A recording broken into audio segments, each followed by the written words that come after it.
Hey everybody, this is Paul, and thanks for checking out Senecio peregrinus. It's also known as Dendrophorbium peregrinum, but I think it's best called string of dolphins, as you can see. Now ours is in bloom, and the flowers are just stunning. Look at them. They're really attractive, small white flowers, and they have these really colorful stamens. So just a beautiful little flower. It smells like clove. It's really a nice, attractive scent, and it blooms in Southern California, Zone 9B. It's early February, so it's probably a Valentine's Day bloomer. Now the leaves are kind of what it's most famous for. They look like flying dolphins, I guess you could say, or dolphins jumping out of the water.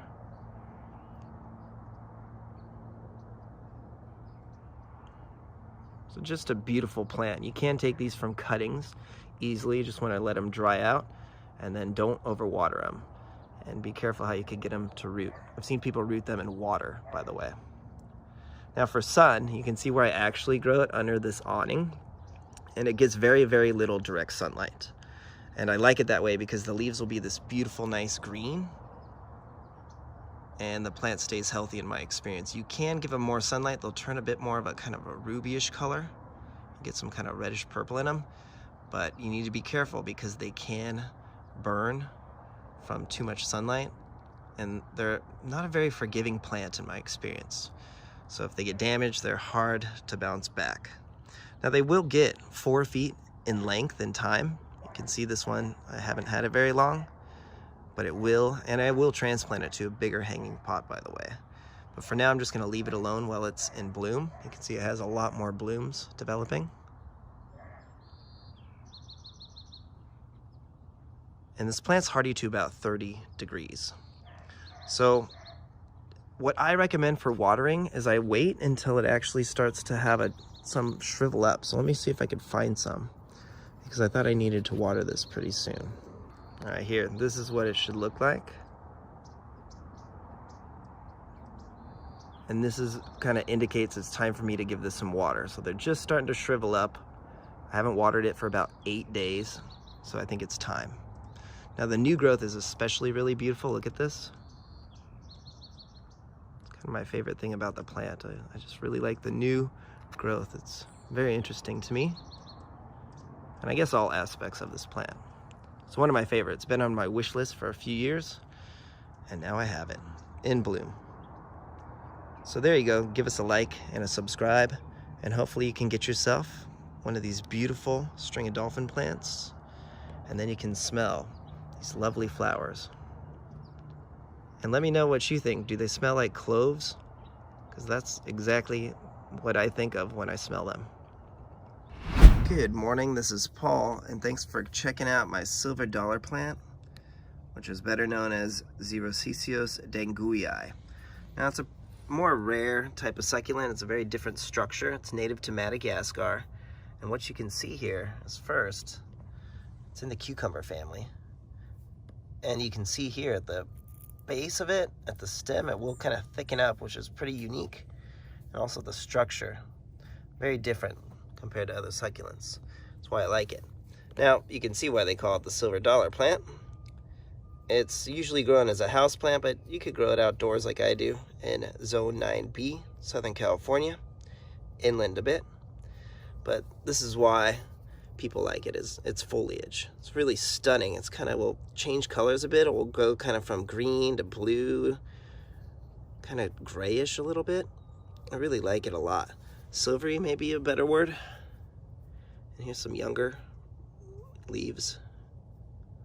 So really beautiful plant. Now the problem here is you can see it's kind of just all ends right here, and that's because they grow back onto the wall, and I either prune them back or they die back. So this needs something to support it, like a trellis. So I'm gonna go get something today so it can kind of climb up some structure here, and it will grow much taller. Now check out these flowers. Look at the flowers. I've never seen this bloom. I've had it about 4 or 5 years now, and I can't wait to see these beautiful, tiny, delicate, greenish yellow flowers. Really, really amazing looking foliage and flowers. So I hope to see that soon. They say it will bloom in the spring, so maybe this spring, if I get lucky. So hopefully you could get one of these for your, I would probably grow it in a pot, would probably be more ideal than in the soil here. But you can see it does fine. It will get a little bit of yellow and kind of go dormant, which is what is another unique feature about this plant. So it kind of reminds me of an aeonium because it has a dormant time, and that's when you don't want to overwater it or it's going to rot. So these are actually pretty drought tolerant. Just don't give them too much sun. They do not like, they really need an afternoon shade, especially in our outdoor climate in Southern California, Zone 9B. You can take it from cuttings easily, so you could cut it here, let it callus over, pluck off a few branches, and just don't overwater it. So they do propagate like a traditional, like most succulents, from a cutting. All right, what an interesting and unique plant. Thanks for watching and checking out our silver dollar plant, which is better known as Xerocesios denguii. Thanks for checking out our mature string of bananas. Now this plant has many names, string of fishhooks, senecio radicans, and now curio radicans. But I think what people get confused on is here on the left, you can see it looks like a string of bananas when they're younger. On the right, when they mature, they look more like a fishhook. So anyways, this is the same plant, and it's a native to South Africa. But my favorite thing about it are the leaves here. You can see they're kind of translucent. They have that beautiful kind of stripe, or I should say pattern or stripes. They're really, really a stunning little succulent. Now, you need to grow them in a pot. They'll hang about 3.5 feet. That's how long the one is on the right. Now, those fleshy blue-green leaves will wrinkle if they need water, and they'll shrivel and die if they get too much sunlight. So I grow them outdoors in Southern California. And you can see it's a challenge because mainly the doves keep trying to nest in here. So the doves have damaged this, and their egg fell out. So I cleaned up their nest, and now it's coming back. So that has been the biggest challenge for me. Now this plant will make tiny white cinnamon scented flowers if it's happy and gets well draining soil. Now it will grow in zones 9B to 11B outdoors, and it's hardy to about 30 degrees, as I would say. In addition, it will tolerate some low humidity, so when we have Santa Anas, it does fine. And the key is you just need to grow it in a pot and don't overwater it. In my experience, that is how most people will kill these, is by too much water or too much sunlight. This plant gets 0 direct sunlight, and it's thriving now. I had it and it got a little bit of sunlight before, and it was getting damaged. So if you're gonna grow it indoors now, I would recommend giving it some direct sunlight from a window, and be aware they will get spider mites, especially if you grow them indoors. Hey everybody, this is Paul and Scott, and today we're going to talk about our friends here, Senecio, string of pearls and string of raindrops, which they also call string of figs. I just bought this one. They're pretty common. You can find them at Home Depot or anywhere. I actually bought this at a rare nursery, and I thought it was very rare, but then I found it at Home Depot today. So you can see it in bloom. But these are typically used as houseplants, but in Southern California, Senecicios are hardy to about the 30s. They'll get a little bit of frost damage, so I would say anything below like 35, you could bring them inside if you wanted to, but they'll survive outdoors. So this is, again, this is the string of raindrops, or some people call it the string of figs. It's a hybrid, and goes for about 10 to 12 bucks. So you can see, very common. Probably grown from Altman. Yep, look at that. They're grown from Altman Farms, just like I thought. And so if you come down here, Scott, let's look at some other varieties here. This one is the string of pearls here. So I got this as a succulent swap, a trade, and it died during the summer, didn't do so well, and I just tossed it in here, and I leave it alone, and now it's coming back. So they aren't too hard to propagate. They will propagate easily as long as they have well-draining soil. So I mixed cactus mix here with extra pumice, you can see. So I like to cut this with pumice and a bit of vermiculite to make sure it has excellent drainage. And I also drilled extra holes. Now there is a string of bananas down here, Scott. Let's see if you can come down here. And look at this, is a nice big fat string of bananas. So it is doing fine. It was 37 degrees last night and in the 40s, and you can see it does really well in a part sun environment. So you can see I have a little canopy of which is a pygmy date palm, and it gets a lot of the overspray from the lawn here. So that's kind of our strategy, is part sun and decent amount of water, but plenty of filtered sunlight and excellent drainage. So there's tons of varieties. There's a string of dolphins that I'm interested in, and these, you can even find these variegated, so they come in variegated form.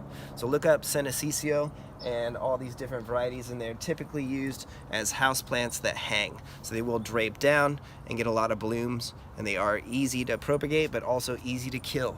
Too much water will kill these things. That's the #1 way most of them die. Thanks for checking out Othana capensis ruby necklace. Now, this plant has several names. Could be also sold as string of pickles. I've seen it known as the pickle plant, or even ruby cascade. Now, it's been on my wish list for a while, and I finally found it, so I'm really excited.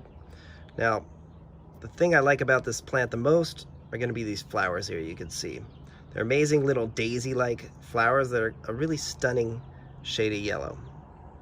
And what's even better about these flowers is they'll open and close throughout the evening. In other words, they'll open at about 10 a.m. in our climate zone 9B, and then they'll close up in the afternoon, evening, and early morning.